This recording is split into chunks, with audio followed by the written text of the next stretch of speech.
Very good morning students, good afternoon and good evening. आज हम लोग इलेक्ट्रोस्टैटिक चैप्टर का लेक्चर 2 डिस्कस करेंगे। इलेक्ट्रोस्टैटिक चैप्टर का लेक्चर 2। इसके अंदर लेक्चर 1 में हम लोगों ने चार्ज के बारे में स्टडी किया था। हम लोगों ने इसकी शुरुआत की थी इलेक्ट्रोमैग्नेटिज्म से, जो कि था स्टडी ऑफ इलेक्ट्रिक चार्ज। और उसके बाद हम लोगों ने उसको 3 पार्ट्स के अंदर डिवाइड किया था। पहला था इलेक्ट्रोस्टैटिक, दूसरा था मैग्नेटिज्म और थर्ड वन था इलेक्ट्रोमैग्नेटिक वेव। तो इलेक्ट्रोस्टैटिक वहां पे क्या था? इलेक्ट्रोस्टैटिक था study of electric charge at rest. Magnetism क्या था? Study of electric charge with constant velocity. और इलेक्ट्रोमैग्नेटिक वेव क्या था? इलेक्ट्रोमैग्नेटिक वेव था कि स्टडी ऑफ एक्सेलरेटेड चार्ज। उसके बाद हमने चार्ज को डिटेल में पढ़ लिया था, चार्ज की प्रॉपर्टीज के बारे में पढ़ लिया था। आज जो हम लोग डिस्कस करने जा रहे हैं वो है electronic theory of frictional electricity. Electronic theory of frictional electricity. Electronic theory of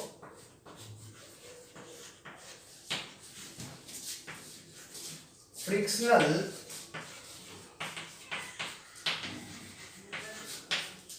electricity.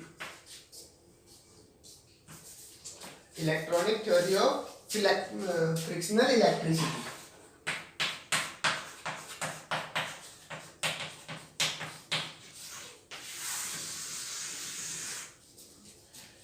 Electronic theory of frictional electricity में हम लोग क्या सीखते हैं कि जितने भी एटम्स हैं, या फिर हम बोलेंगे all matter is made up of atoms.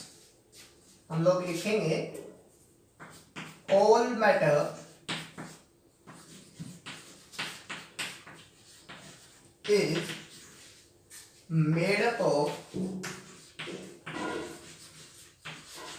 Atoms, यानी कि सभी के सभी मैटर किससे मिलकर बने हैं? एटम से। और एटम्स के अंदर क्या होता है? एटम्स के अंदर वही जो हमने डिस्कस किया था पहले भी, एक न्यूक्लियस होता है। न्यूक्लियस के अंदर कौन रहता है? प्रोटॉन रहता है और न्यूट्रॉन रहता है। और यहाँ पे सेल्स बनी होती है, सेल्स के अंदर कौन होता है? इलेक्ट्रॉन होता है। तो इलेक्ट्रॉन क्या करता है? जब भी हम फ्रिक्शनल इलेक्ट्रिसिटी की बात कर रहे हैं, तो जब भी हम दो मैटर को आपस में रब करते हैं, जब भी हम किन्हीं दो मैटर को आपस में रब करते हैं, तो क्या होता है कि इलेक्ट्रॉन ट्रांसफर होते हैं। इलेक्ट्रॉन ट्रांसफर तब होते हैं जब क्या होता है कि एनर्जी लेवल चेंज होता है। तो पहले उनको एनर्जी चाहिए इलेक्ट्रॉन को ट्रांसफर होने के लिए। तो जो एनर्जी रिक्वायर्ड होती है, the energy required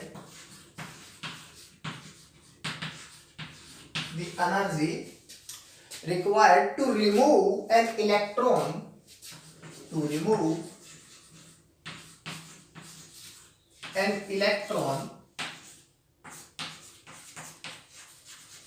from the surface of a material, from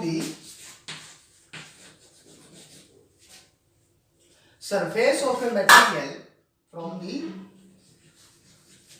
surface of a material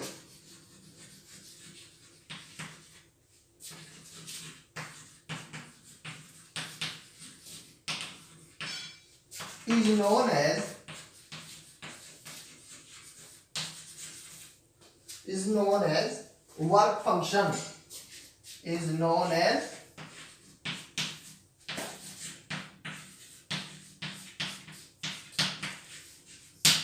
work function. ठीक है, तो किसी भी इलेक्ट्रॉन को किसी भी मैटर की सरफेस से अगर हमें क्या करना है? रिमूव करना है, तो हमें एनर्जी रिक्वायर होती है। और उसी एनर्जी को हम लोग क्या बोलते हैं? Work function. अब जब भी कोई बॉडी चार्ज होती है ड्यूरिंग रबिंग, जैसे हम लोग एग्जांपल ले सकते हैं कि हमने स्मॉल क्लासेस में पढ़ा था, कॉम का एग्जांपल हम लोगों ने लिया होगा कि जब हम ड्राई हेयर से किसी कॉम को रब करते हैं तो क्या होता है कि वो स्मॉल पीस ऑफ पेपर को अट्रैक्ट करता है ना, स्मॉल पीस ऑफ पेपर को अपनी तरफ अट्रैक्ट करता है। तो वो क्यों करता है? क्योंकि उसके ऊपर क्या आ जाता है, चार्ज आ जाता है, यानी कि वो चार्ज हो जाता है। तो कोई भी बॉडी जब चार्ज होगी तो वो किसकी वजह से होगी?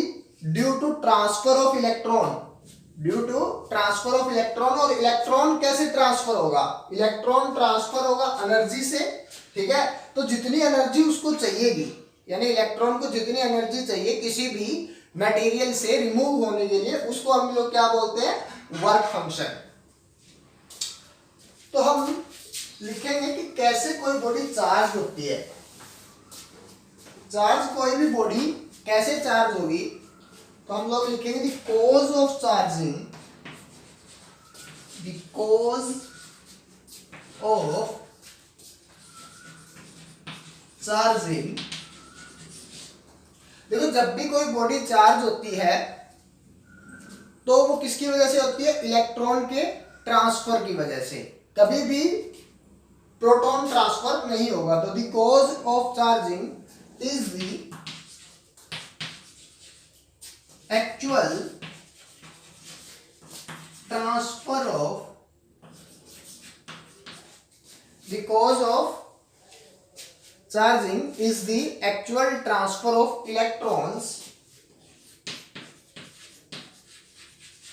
from one body to another। जब किसी एक बॉडी से दूसरी बॉडी के अंदर इलेक्ट्रॉन ट्रांसफर होंगे तो उस बॉडी के अंदर जिस बॉडी से इलेक्ट्रॉन निकले हैं, रिमूव हुए हैं, उसमें डेफिशिएंसी ऑफ इलेक्ट्रॉन हो जाएगा। अगर डेफिशिएंसी ऑफ इलेक्ट्रॉन हुआ तो वहां पे क्या बढ़ जाएगा? पॉजिटिव चार्ज बढ़ जाएगा, यानी नंबर ऑफ प्रोटॉन बढ़ जाएंगे और उस बॉडी के ऊपर कौन सा चार्ज आ जाएगा? पॉजिटिव चार्ज आ जाएगा। तो अनदर, ड्यूरिंग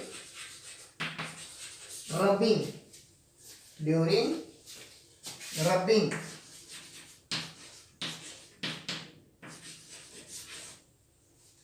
ठीक है।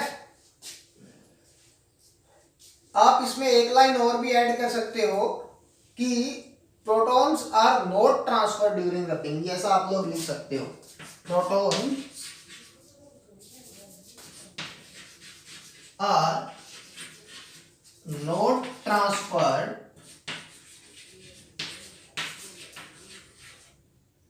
protons are not transferred during rubbing।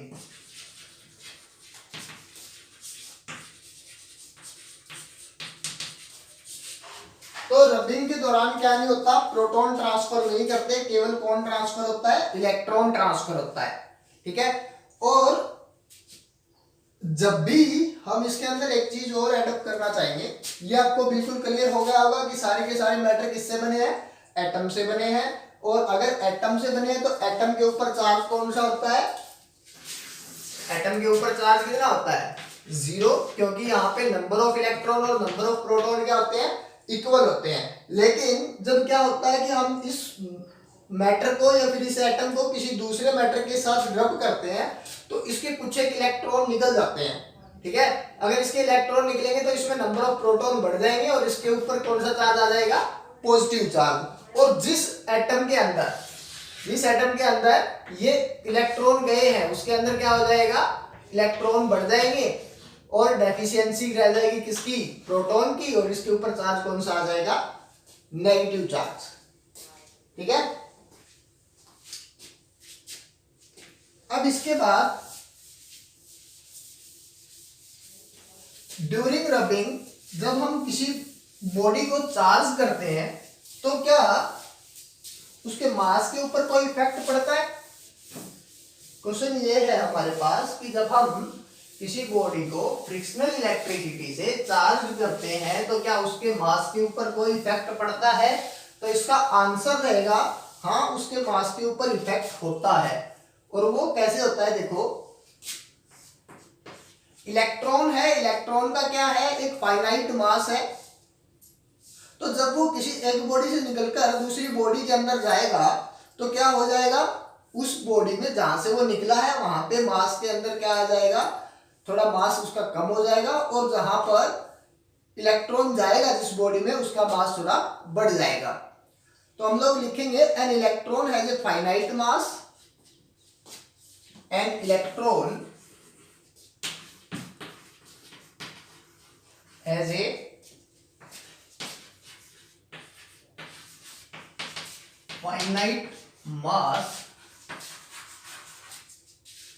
therefore an electron has a finite mass, therefore there always occurs some change in mass, there always occur some change in mass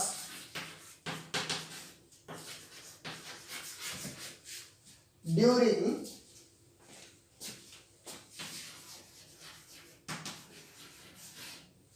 charging, during charging. तो जब भी हम किसी body को रब करके या फिर फ्रिक्शनल इलेक्ट्रिसिटी से चार्ज करेंगे तो क्या हो जाएगा, उसके मास के अंदर चेंज हो जाएगा। तो मास चेंज कैसे होगा, जिस बॉडी के ऊपर नेगेटिव चार्ज आएगा, जिस बॉडी पे नेगेटिव चार्ज आएगा उसका मास इंक्रीज होगा, जिस बॉडी पे नेगेटिव चार्ज उसका मास इंक्रीज, और जिस बॉडी पर पॉजिटिव चार्ज उसका मास क्या हो जाएगा, स्लाइटली डिक्रीज हो जाएगा। ठीक है, क्यों होगा, क्योंकि जहां पे इलेक्ट्रॉन आया है वहां पर क्या आ जाएगा, नेगेटिव चार्ज, तो इलेक्ट्रॉन बढ़ गए, इलेक्ट्रॉन का मास होता है तो इसके अंदर क्या आ जाएगा, स्लाइटली इंक्रीज हो जाएगा मास, और जहां पर पॉजिटिव चार्ज आया यानी वहां से इलेक्ट्रॉन रिमूव हुआ है, और इलेक्ट्रॉन रिमूव हुआ है तो इलेक्ट्रॉन का मास भी वहां से रिमूव हो गया, तो वो मास क्या हो जाएगा, डिक्रीज हो जाएगा। हमारे पास एक क्वेश्चन है कि क्या किसी ऑब्जेक्ट का मास उसकी वेलोसिटी पर डिपेंड करता है, क्या किसी ऑब्जेक्ट का मास उसकी वेलोसिटी पर डिपेंड करता है। तो इसका आंसर अगर हम वैसे देखें तो हम वैसे लिख सकते हैं, डज, फिर हम लिख सकते हैं मास डिपेंड्स ऑन वेलोसिटी।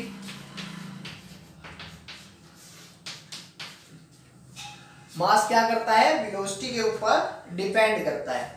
देखो क्या होता है कि जब स्मॉल मास हो, स्मॉल मास आप किसको बोलते हो, या फिर हम कह सकते हैं कि नॉर्मल मास जिसको हम बोलते हैं।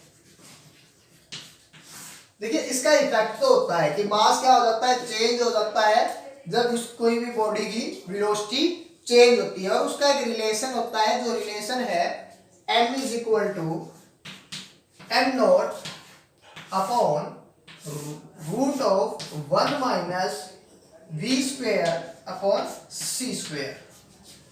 ठीक है, कि ये क्या है, rest mass of the body, m naught is rest mass of the body, v square यानी कि v क्या है, वेलोसिटी ऑफ द बॉडी,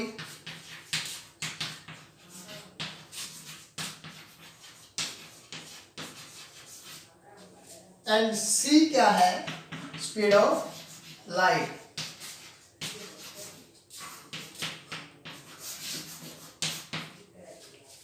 देखो क्या होगा, अगर हमारी वेलोसिटी क्या है, बहुत कम है, अगर हमारी वेलोसिटी क्या है, बहुत कम है, बहुत कम का मतलब किसके कंपेयर में, c के कंपेयर में।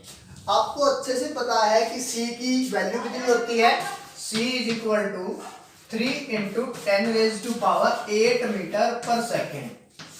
ये क्या है, बहुत हाई स्पीड हम लोग इसको बोल सकते हैं। अगर इसके कंपेयर में v कम ही रहा, जैसे कि v हमारा कितना, 5 metre per second, 10 metre per second, ठीक है, इस तरह से अगर हमारा v रहता है या 50, 100 मीटर पर सेकेंड, तो क्या होगा, ये जो v है, ये v क्या नहीं होगा, ज्यादा इसके ऊपर इफेक्ट नहीं पड़ेगा, यानी कि 1 minus v square upon c square, ये v क्या रहेगा, बहुत ही कम रहेगा। तो 1 अपॉन, जब v square upon c square करेंगे तो ये अप्रोक्सीमेट वैल्यू 0 की आएगी।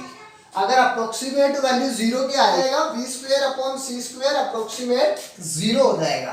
अगर v square upon c square approximate 0 हुआ तो ये वैल्यू क्या रह जाएगी, m is equal to m naught, यानी कि इसके अंदर चेंज नहीं आएगा। लेकिन जब ये वेलोसिटी बढ़ जाए, जब ये वेलोसिटी बढ़ जाए, ये नॉर्मल ऑब्जेक्ट जो हमारे पास है, फॉर एग्जांपल जैसे ह्यूमन बॉडी या फिर हमारे पास जैसे एरोप्लेन, इनकी इतनी वेलोसिटी देना बहुत ही मुश्किल है, नामुमकिन के बराबर है। लेकिन अगर हम कंपेयर करें इलेक्ट्रॉन को, ठीक है, जैसे हम लोगों के पास फॉर्मूला क्या होता है फोर्स का, F is equal to m a, F is equal to m A.